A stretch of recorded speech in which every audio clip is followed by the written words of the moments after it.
내가 보매 또 다른 짐승이 땅에서 올라오니 어린 양같이 두 뿔이 있고 용처럼 말을 하더라.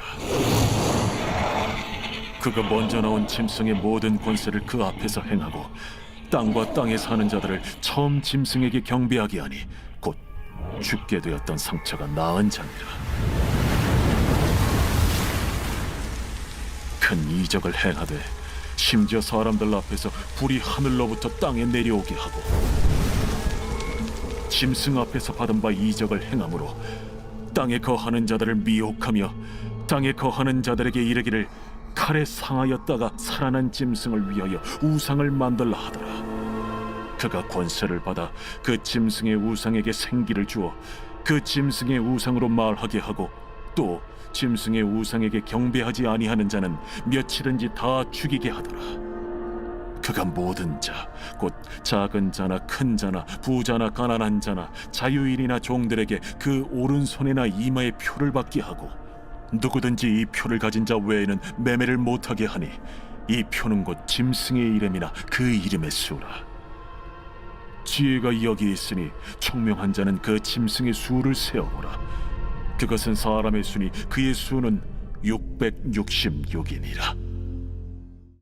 안녕하세요. 행복한 아침 묵상으로 인사를 드립니다. 여러분, 삼국지를 아시지요? 삼국지를 읽는 재미가 무엇입니까? 그 안에 보게 되어지면 전쟁을 이기기 위한 전략과 전술의 싸움인 것을 볼 수가 있습니다. 그래서 유비라든지 조조라든지 이러한 사람들이 주인공이지만 사실 실제적으로 그들 또한 누구를 따르나요? 제갈공명이라든지 사마의의 의견을 따라서 전쟁을 이끌어 나가는 것을 볼 수가 있습니다.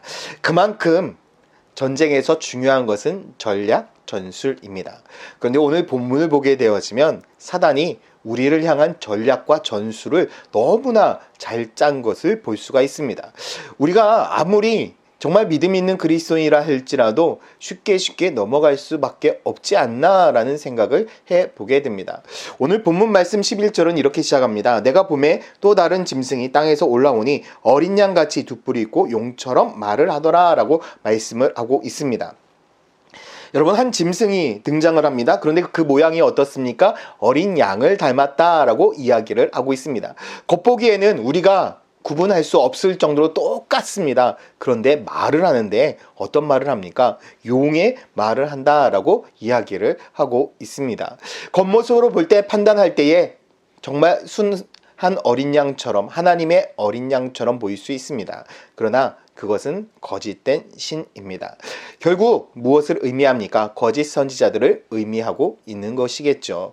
용의 말은 무엇을 의미합니까? 2절 말씀에도 용을 잡으니 곧 옛뱀이요 마귀요 사단이라 잡아서 1000년 동안 결박하였다라고 계시록 말씀에 등장을 하고 있습니다. 용은 곧 사단입니다. 그리고 사단은 곧 무엇을 의미하나요? 요한복음 8장 44절에 너희는 너희 아비 마귀에서 났으니 너희 아비의 욕심대로 너희도 행하지 아니하느니라.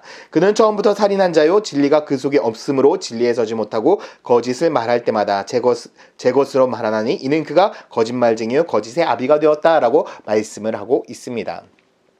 용은 거짓을 상징합니다. 결국 사단을 의미하는 것이죠. 용은 사단입니다. 사단은 거짓의 아비입니다. 그렇기 때문에 아무리 겉모습이 선하다 할지라도 아무리 멋지다 할지라도 아무리 우리가 볼 때에 옳은 사람이라 할지라도 그가 무슨 말을 하는지 어떠한 의미를 담고 있는지 우리는 옳게 분별하는 삶을 살아야 합니다. 그래서 사단은 우리의 삶 가운데 속에서 우리를 늘 현혹하고 우리에게 좋은 말만 하고 있습니다. 그래서 우리는 철저하게 말씀을 분별해야 되고 우리를 미혹하는 말씀들을 분별해내야 합니다. 그래서 그들은 우리를 꼬드겨서 우상 숭배를 하게 만드는 거죠. 15절 말씀에도 보면 그가 권세를 받아 그 짐승의 우상에게 생기를 주어 그 짐승의 우상으로 말하게 하고 또 짐승의 우상에게 경배하지 아니하는 자는 며칠인지 다 죽이게 하였다라고 말씀하고 있습니다. 우상은 섬기게 하는데 그 우상이 생기가 있다라고 이야기합니다. 무슨 말씀일까요? 우상은 죽었습니다. 그런데 그에게 생기가 있습니다. 기적과 이적을 우리의 눈앞에서 보여주고 있습니다. 그것으로 인해서 수많은 사람들이 현혹당하고 있는 것입니다. 그런데 그것을 믿지 않고 깨닫는 순간 사람들은 우리를 어떻게 합니까? 죽음 가운데로 몰아내고 버리고 만다라고 이야기를 하고 있는 것이죠. 이렇게 우상 숭배하는 것이, 이단에 빠지는 것이 정말 무섭고 어렵다라는 것을 이 말씀을 통해서도 우리는 너무나 잘 알고 있습니다. 이것뿐만이 아닙니다. 사단은 우리의 마음과 정신을 빼앗고요. 그것뿐만이 아닙니다. 우리의 삶 속에서도 우리의 모든 것들을 앗아가려고 전략을 짜고 있습니다. 계시록 13장 16절 말씀에도 보면 그가 모든 자 곧 작은 자나 큰 자나 부자나 가난한 자나 자유인이나 종들에게 그 오른손이나 이마에 표를 받게 하고 누구든지 이 표를 가진 자 외에는 매매를 하지 못하니 이 표는 곧 짐승의 이름이나 그 이름의 수라라고 말씀을 하고 있습니다. 여러분 보통 이야기하고 있는 666이라는 것을 이야기를 하고 있는데요. 무엇을 통제하고 있습니까? 경제라든지 이런 모든 삶의 상황들을 통제하고 있습니다. 그런데 중요한 것이 있습니다. 하나님은 우리를 통제하는 분이 아니라는 것입니다. 하나님은 처음부터 우리를 자유 가운데 우리를 살게 하셨고 자유의지를 주셔서 하나님을 믿는 것조차도 우리가 하나님을 바르게 알고 따르는 그러한 삶을 허락하셨습니다. 그래서 우리가 죄를 지을 수 있었던 이유도 무엇입니까? 바로 이 자유의지 때문입니다. 하나님을 바르게 알고 바르게 믿을 수 있는 이유도 무엇입니까? 바로 이 자유의지 때문입니다. 하나님은 우리들의 삶 가운데에 통제하는 분이 아니십니다. 우리에게 자율권을 주셨고 우리에게 믿음을 주셨고 우리들에게 은혜를 베푸셔서 주님을 따르게 만들도록 한 분이 바로 주님이십니다. 그런데 사단은 어떻게 합니까? 우리를 통제합니다. 우리를 억압합니다. 우리를 강제합니다. 이것이 사단의 본능입니다. 하나님께서는 우리들의 삶 가운데 은혜를 베푸셨습니다. 여러분 자유를 허락하셨습니다. 그렇기 때문에 우리는 세상 안에서 말씀 안에서 자유로운 인생이 되어져야 됩니다. 우리가 말씀을 옳게 분별하고 말씀 안에 살아간다면 말씀으로 인하여 우리들의 인생이 자유롭게 되는 것입니다. 그래서 디모데후서 2장 15절 말씀에도 너는 진리의 말씀을 옳게 분별하여 부끄러울 것이 없는 일꾼으로 인정된 자로 자신을 하나님 앞에 드리기를 힘쓰라라고 분명히 말씀하고 있죠. 말씀을 옳게 분별하게 되어질 때에 우리의 삶은 자유로워질 수 있습니다. 하나님의 뜻이 무엇인지, 하나님의 계획이 무엇인지, 하나님의 인도하심이 무엇인지 바르게 알 수 있기 때문입니다. 그러나 우리가 말씀 앞에 자유롭지 못하다라고 한다면 도리어 하나님을 오해하고 우리는 억압 가운데, 우리를 자유롭지 못하고 억압 가운데 거하게 하는 분을 하나님이라고 착각할 수 있습니다. 사단은 이것을 노리고 있는 것입니다.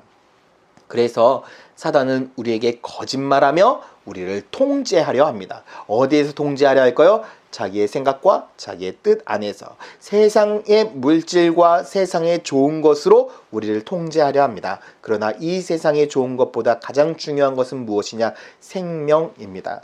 주님께서 우리들에게 주신 그 생명, 은혜 안에서 자유하시는 그런 믿음의 성도가 되기를 간절히 소망합니다. 우리가 이러한 믿음 안에서 자유롭게 되기 위하여서는 여러분 오직 하나님의 말씀을 옳게 분별하고 하나님 말씀만을 따르는 인생이 되어야겠죠. 그러기 위해서 우리 천안침례교회에서 하는 양육에 여러분들이 적극적으로 동참하셨으면 좋겠습니다. 새로운 삶, 예수님 자리, 믿음의 삶, 그리고 내년부터는 변화의 삶이 시작이 됩니다. 그리고 변화의 삶이 시작이 되면 다음에는 하나님을 경험한 삶, 그리고 계속해서 양육들이 또 진행이 되게 될 것입니다. 교회에서 양육받는 것만으로도 여러분 시간이 바쁘실 거예요. 그런데 외부에서 하는 성경 공부라든지 혹은 무인가 신학원이라든지 이러한 곳에 다니면서 성경 공부하고 신학을 배우려 하지 마십시오. 특별히 무인가 신학원에서 신학을 배우는 것은 너무나 위험한 일입니다.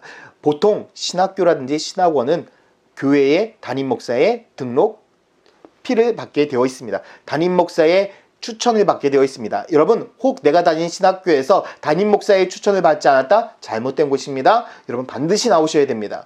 그곳은 여러분들이 현혹하고 여러분들 잘못 가리키는 곳입니다.